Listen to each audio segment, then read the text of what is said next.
여러분 반갑습니다. 반갑습니다. 오늘은 내 부모를 공경하라 라는 제목으로 주님 마음을 함께 나누겠습니다. 2026년이 시작한 게 사실 엊그제 같습니다. 그런데 벌써 5월입니다. 시간이 참 빠르죠. 그 5월은 소위 가정의 달이라고도 불립니다. 엊그제 금요일이죠. 어버이날이었는데 부모님들이랑 좀 좋은 시간을 보내셨나요? 우리 청년들? 네, 감사합니다. 다행입니다. 혹 여건이 되지 않으셔서 그러지 못한 분들은 오늘이라도 한번 좀 찾아뵈도 좋을 것 같고, 그러지 못하더라도 연락 한 통은 한번 드리는 게 참 좋지 않을까 싶습니다. 교회력은 아니지만 우리 한국 교회는 어버이날이 지난 5월 둘째 주 주일을 어버이 주일로 정해서 교회력은 아니지만 이렇게 절기처럼 지킵니다. 그래서 오늘이 어버이 주일인데, 그래서 오늘은 우리가 부모님을 어떻게 대하는 것이 하나님의 뜻에 조금 더 가까울까? 우리가 기독교인으로서 부모님을 대할 때 어떤 스탠스를 취하는 게, 어떤 입장을, 어떤 태도를 가지는 게 더 그리스도인다운 모습일까, 삶일까에 대해서 좀 고민하고 나누고자 합니다. 그런데 올해는 특별히 이 말씀을 한 2주에 걸쳐서 우리 청년들과 좀 나누려고 합니다. 부모님과 연관된 이야기를 좀 강조하려는 건데요. 최근 몇몇 우려되는 사례들도 사회적으로 좀 왕왕 보이고, 또 오늘 이야기가 우리 청년들에게 또 우리 시대적으로 좀 필요한 시점이 아닌가 싶어서 그리 준비를 하게 되었습니다. 먼저 이번 주는 우리가 몇 년 전에 한 청년부에서 한번 나누었던 기억도 있는데, 기본 개념과 같은 좀 중요한 말씀이라 다시 한번 전하고 나누려 합니다. 하나님께서는 우리에게 내 부모를 공경하라라고 명령하셨습니다. 그래서 오늘은 이 명령을 하나님의 명령이지 않습니까? 하나님의 명령이니 이 명령을 지키기 위한 고민과 묵상을 좀 가지려 합니다. 과연 성경이 말하는 공경한다의 의미는 무엇이고, 그러면 우리는 구체적으로 부모님을 어떻게 공경해야 할까에 대한 이야기들을 말씀 안에서 좀 나누겠습니다. 오늘 본문은 십계명입니다. 여러분 십계명 잘 알고 계시죠? 이거는 우리 중학교 때 도덕교과서에도 나오고 아마 수행평가로 외우는 것도 있지 않았나 싶은 기억이 있는데, 바꿔 말하면 신앙이 없는 사람들도 교양으로, 상식으로 알고 있는 내용이기도 합니다. 십계명이죠. 이 십계명이 이토록 강조되고 신앙이 없는 사람들에게도 좀 중요하고, 더욱이 신앙이 있는 우리에게는 대단히 중요한 십계명인데, 이 십계명이 이렇게 중요한 이유는 이게 대단히 근본적인 계명들이기 때문에 그렇습니다. 십계명은 대단히 근본적인 계명들입니다. 1에서 4계명은 하나님과의 관계 속에서 지켜야 할 것들이고, 5에서 10계명까지는 사람 사이에 지켜야 할 계명들에 대해서 다루고 있습니다. 그중 가장 첫 번째로 주신 것이 무엇이죠? 혹시 아시는 분? 다 알면 좋겠습니다만, 너는 나 외에 다른 신을 내게 두지 말지니라. 너는 나 외에 다른 신을 내게 두지 말지니라. 모든 계명에 앞서서 이걸 가장 먼저 주셨습니다. 그건 가장 중요하기 때문에 그럴 겁니다. 우리 헌법에서도 가장 중요하고 모든 법의 근본, 근간이 되는 것들을 1조 1항에 딱 박아 놓잖아요. 그런 것 같은 거죠. 모든 계명의 가장 근본이 되는, 가장 중요하기 때문에 이게 가장 중요한 이유는 우리가 쉽게 떠올릴 수 있죠. 제1계명은 다른 모든 계명을 지킬, 방금 말한 것처럼 다른 모든 계명을 지킬 동기가 되기 때문에 그렇습니다. 하나님 외에 다른 신도 만약에 내가 섬긴다면, 하나님 외에 다른 신을 섬기는 게 허용된다면, 하나님께서 무엇라 말씀하실 때 우리는 어떤 반응을 할까요? 이거는 지켜야 할 절대적이고 유일한 말씀이야, 계명이야, 기준이야, 규범이야가 아니라, 오케이, 하나님은 그렇게 말씀하시는데 다른 신은 뭐라고 이야기하는지 한번 들어보고 비교 분석해서 좋은 걸 한번 취사 선택해보자 라는 식의 생각이 도는 게 자연스럽겠죠. 그래서 하나님께서는 너는 나 외에 다른 신을 내게 두지 말라라고 가장 먼저 근본적으로 박으신 겁니다. 바꿔 말하면 너에게 유일한 기준은 나다. 너가 지켜야 할 유일하고 절대적인 기준은 나의 말이다, 나의 법이다 라는 것을 가장 먼저 새기신 겁니다. 다른 건 너에게 기준이 될 수 없다라는 거죠. 여담이지만 호세아라는 선지자는 이런 모습을 보고 하나님 외에 다른 기준을 생각하는 것을 보고 하나님 외에 다른 신을 섬기는 걸 보고 사람이 하나님을 두고 바람을 피는 행위라고 강력하게 경고하고 비판했던 적이 있습니다. 호세아는 이걸 되게 중요하게 생각했습니다. 종교적 순수성, 유일신 신앙, 하나님만 섬겨야 한다는, 그만큼 하나님의 명령은 엄중하고 엄격하게 순종해야 할 우리 유일한 말씀이다, 우리의 유일한 기준이다라는 이야기입니다. 그래서 하나님께서는 그 하나님께 대하여 지켜야 할 태도를 먼저 말씀하신 후에, 이처럼 하나님에 대한 태도를 먼저 말씀하신 후에 사람 사이에 지켜야 할 규범들을 그 다음에 하나하나 가르쳐 주십니다. 우리가 딱 십계명에서 떠올릴 수 있는 사람 사이에 지켜야 할 것들이 뭐가 있죠? 떠오르는 게 살인하지 마라, 도둑질하지 마라, 간음하지 마라, 거짓 증언하지 마라, 남의 것을 탐내지 마라, 이런 것들이죠. 이런 계명들은 사람 사이의 관계를 파괴하고 그다음 사회에서 모든 비극을 촉발시키는 근원적인 죄악들입니다. 살인, 간음, 도둑질, 거짓 증언, 탐심,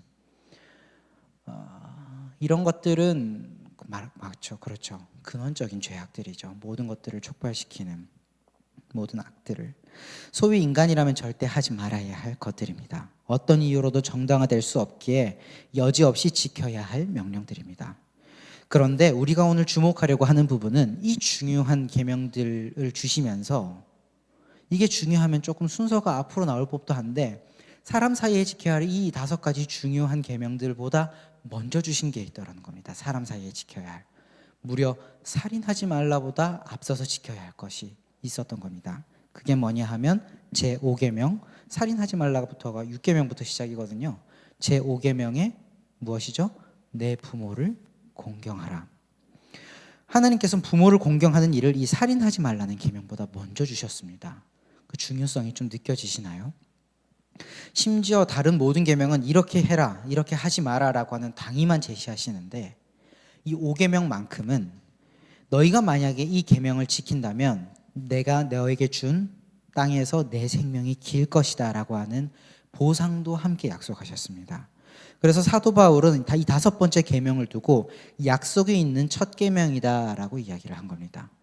다른 것과 달리 이건 지키면 내가 약속한 보상이 있을 것이다 라고 하신, 그만큼 하나님께서는 부모를 사랑하고 공경하는 일을 중요하게 여기셨고 중요한 걸 넘어서 엄중하게 여기셨다라는 걸 우리는 이 10계명 속에서 알 수 있습니다. 그런데 우리가 여기까지 성경에 담겨 있는 하나님의 뜻과 우리의 방향성을 알고 나면 문득 궁금해집니다. 도대체 부모를 공경한다는 게 무엇을 의미하는 것일까? 정확하게 말하면 성경이 말하는 부모 공경은 무엇을 의미하는 걸까라는 겁니다. 10계명에 기록된 공경하다라는 말은 히브리어로 그 카베드라는 단어를 씁니다.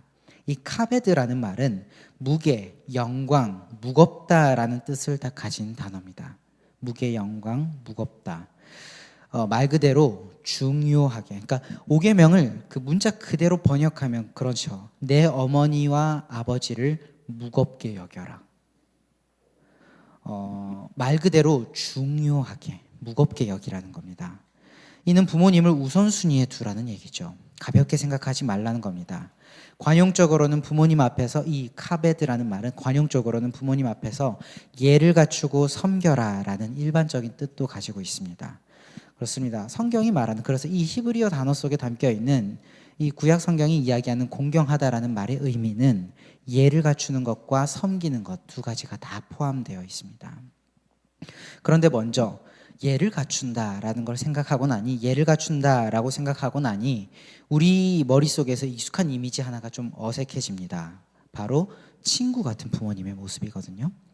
우리 세대는 우리 윗세대들은 좀 부모님에 대해서 조금은 어쩌면 권위적이고 수직적인 이미지를 가지고 있었을지도 모릅니다. 그 시대는 다 가부장적인 시대고 수직적인 시대였으니. 그런데 우리 세대만 하더라도 부모님을 대할 때 소위 친구 같은 부모님, 나와 함께 걸어주시는 부모님, 나와 마치 연애 상담도 해주실 수 있는 부모님, 이런 친구 같은 부모님의 이미지가 보편적이고 일반적입니다. 하지만 우리가 여기서 좀 고민해야 될 건 뭐냐면, 친구 같다, 친근하다라는 말의 의미를, 친구 같다, 친근하다라는 말의 의미를 한번 숙고해 볼 필요가 있습니다.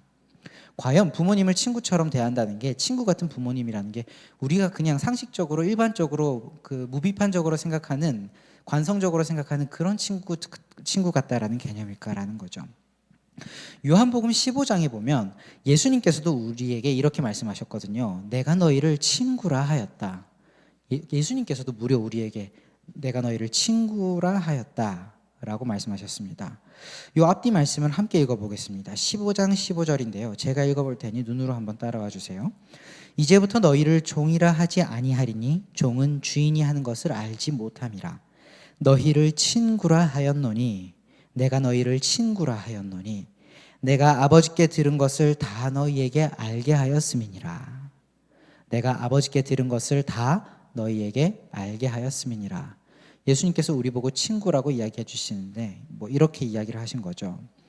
예수님께서 지금 제자들에게 이런 의미로 말씀을 하신 겁니다. 너희가 만약 내 종이기만 했다면, 나는 너희에게 아무것도 말하지 않을 것이다. 그저 너희가 해야 할 일을 해라 마라 명령만 했을 것이다. 주인은 종에게 그렇게 대한다. 굳이 하는 일의 이유와 동기를 설명하지 않는다. 그냥 하라 하면 하는 거고 말라 하면 마는 거다. 하지만 나는 너희를 친구라 말한다. 나는 너희를 친구라 여긴다. 그래서 나는 내 아버지께 들은 모든 것을 너희에게 가르쳐 줄 것이다. 내가 어떤 것들을 명할 때, 내가 어떤 계명을 줄 때 그 속에 담겨있는 하나님의 의도와 동기, 어떤 이유들을 너희에게 말할 것이고 내 마음도 알려줄 것이고 내 계획도 공유해 줄 것이다. 인격적인 관계로 대하시겠다라는 거죠. 말하자면 예수님께서 말씀하신 친구란 이처럼 마음, 비밀, 동기, 의미 이런 것들, 사람의 가장 깊숙한 곳에 있는 것들, 잘 보여주지 않는 것들, 비밀스러운 것들이죠.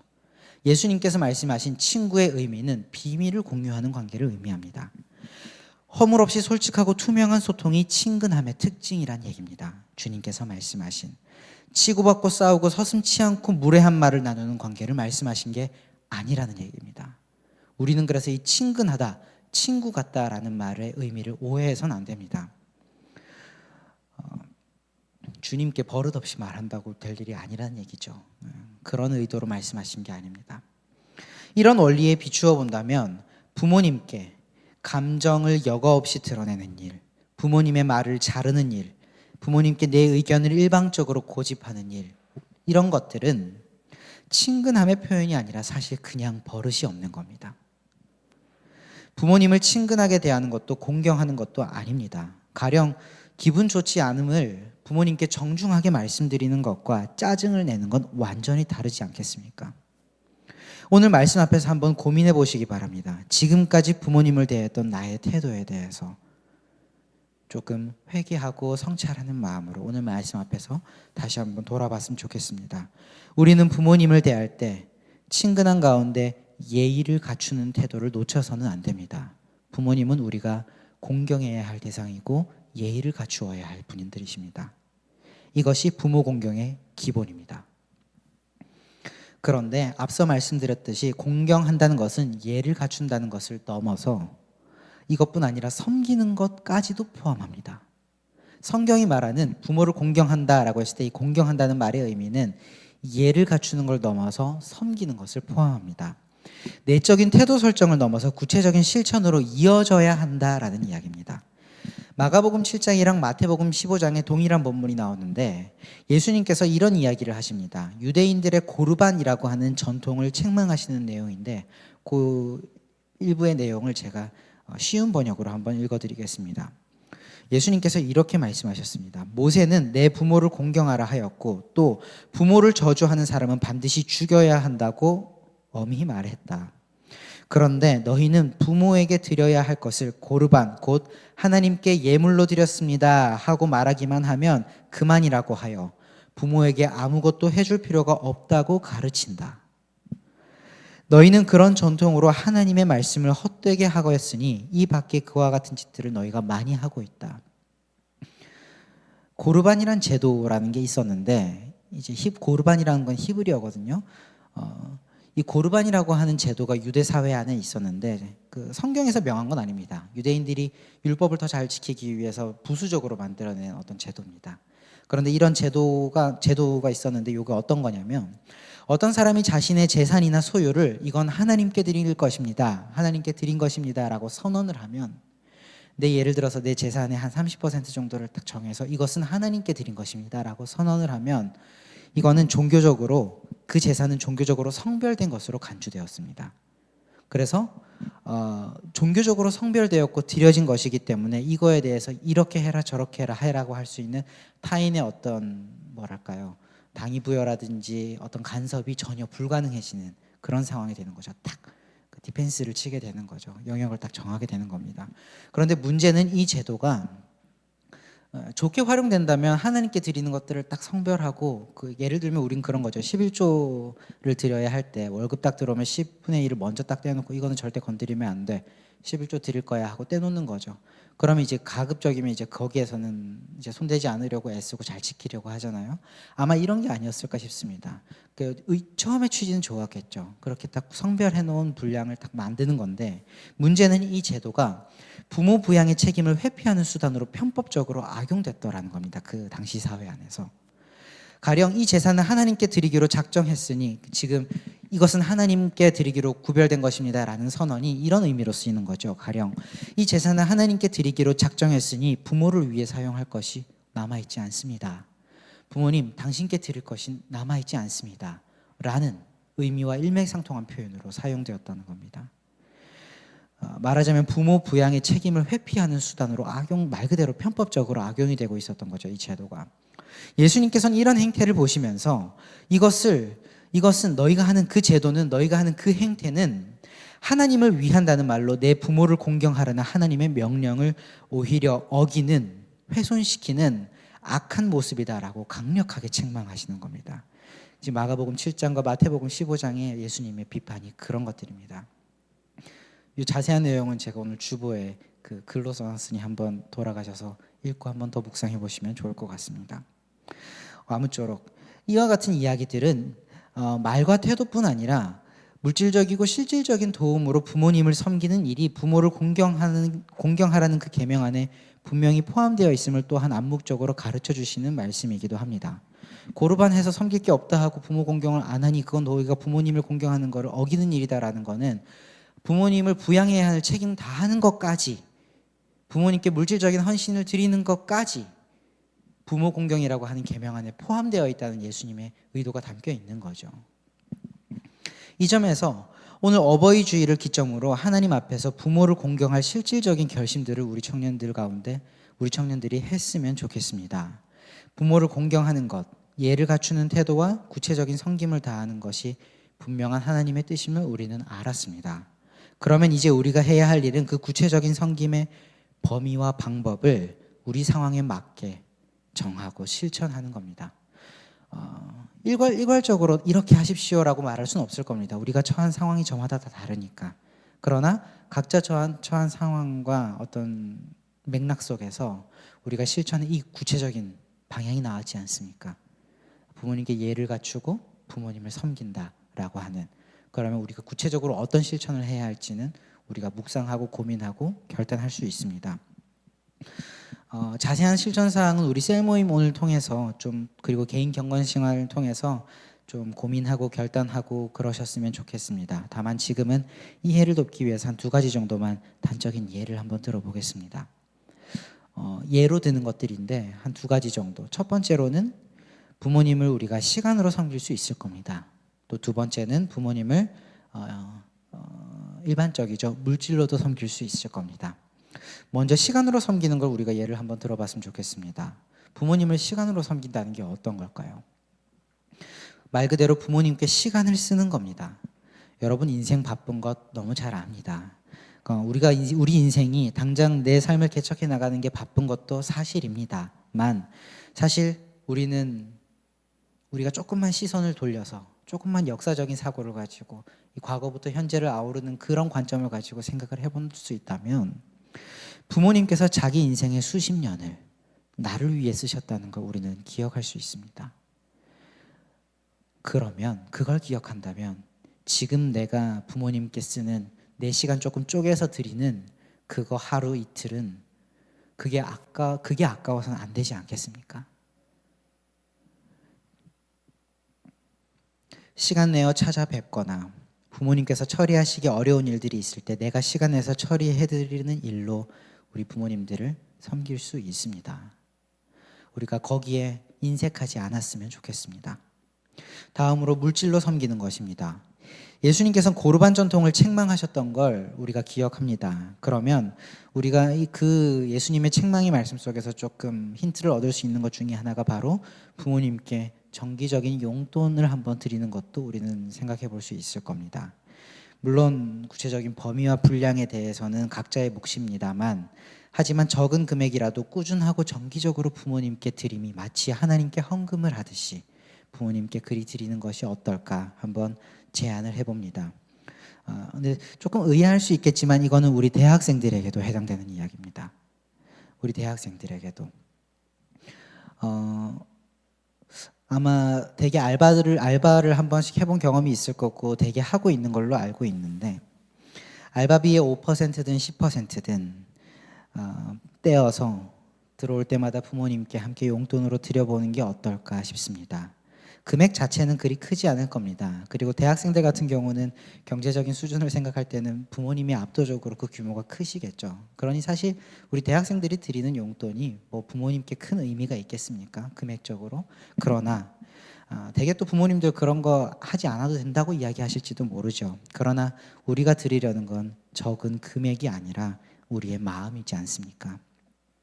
나의 인생에서 부모님께 그런 마음을 표현하는 겁니다. 내 인생에서 제가 적어도 부모님을 늘 염두에 두고 살아갑니다 라는 걸 구체적인 금액으로 부모님께 표현하는 겁니다.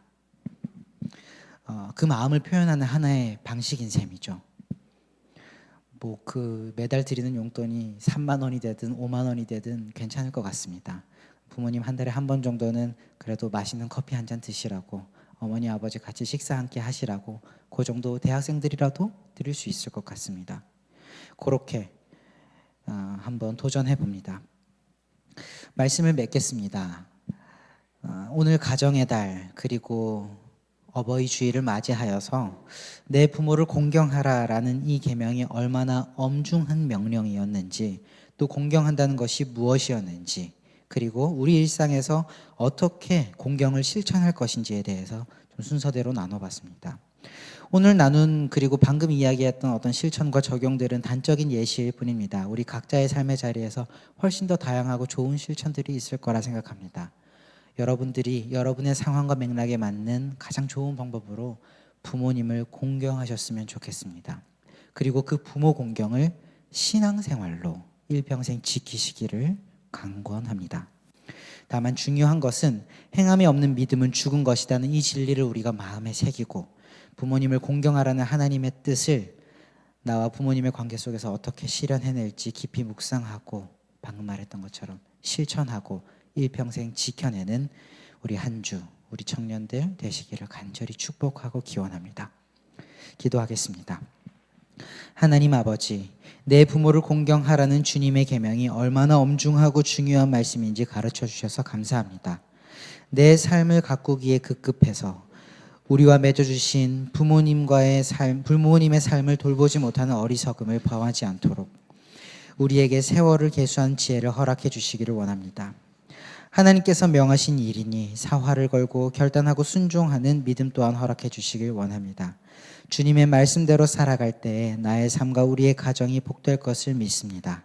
감사합니다. 이 모든 말씀 우리를 사랑하시는 주 예수 그리스도의 이름으로 간절히 기도합니다.